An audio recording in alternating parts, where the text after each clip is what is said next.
So the question is, how do people who are isolated from other sangat and who may be surrounded by family and friends who aren't necessarily on the same path as them, don't necessarily have the same understanding as them, how do they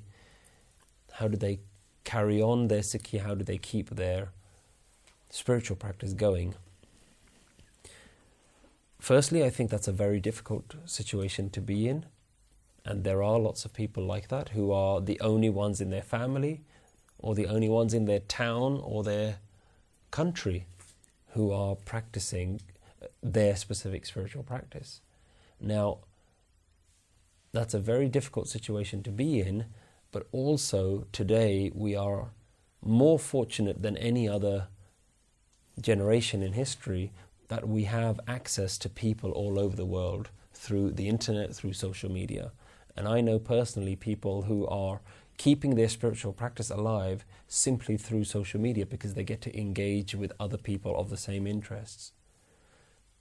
And that means that on a regular basis you can now talk to them face-to-face, video conference, you can have conversations with them, you can send them messages, and you can keep that practice going.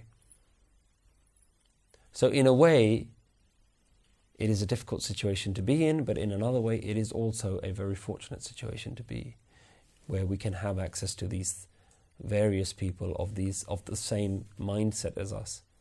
Now, the other thing that I would add to that is we don't need to limit our sangat, our company, to people who label themselves with the same label as we do.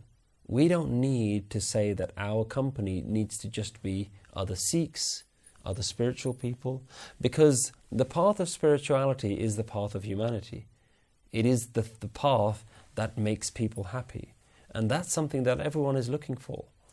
And one of the things that we can do is to try and find a way to create little groups, little circles of people who are just interested in these things. Time and time again, you will find people who say, I've never meditated before, but I really liked it when I tried it for the first time. So maybe you hold a meditation group within your own home, within a neutral space, and you just invite people and say, we're just going to have a meditation group. Non-religious based. Because Guru Nanak Dev Ji was able to talk to everyone. Guru Nanak Dev Ji travelled all around the world. He wasn't pushing his religion on other people. He was simply talking to people and having a dialogue, trying to understand what their issues are, trying to give his way of solving some of those problems. And everyone gravitated to Guru Nanak. So we need to understand that what we have in this spiritual practice is relevant for all mankind. And it doesn't start by growing your hair, it doesn't start by wearing 5Ks, and it doesn't start by simply practicing certain religious practices. It starts by having an understanding of what it means to be human. We all get happy, we all get sad. We all have attachments, we all want to find bliss. We all want to find some long-lasting happiness. This is universal.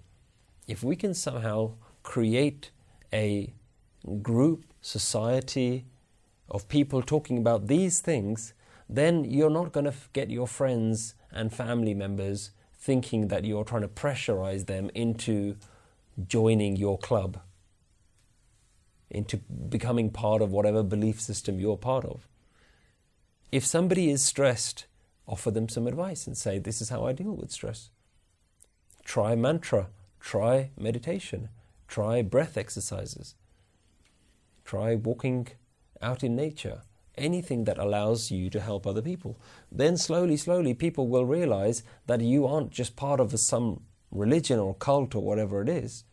You're genuinely working on a practice that is helping you and that can help other people. So that's how I would add that you can try and maintain a spiritual practice with whoever is around you.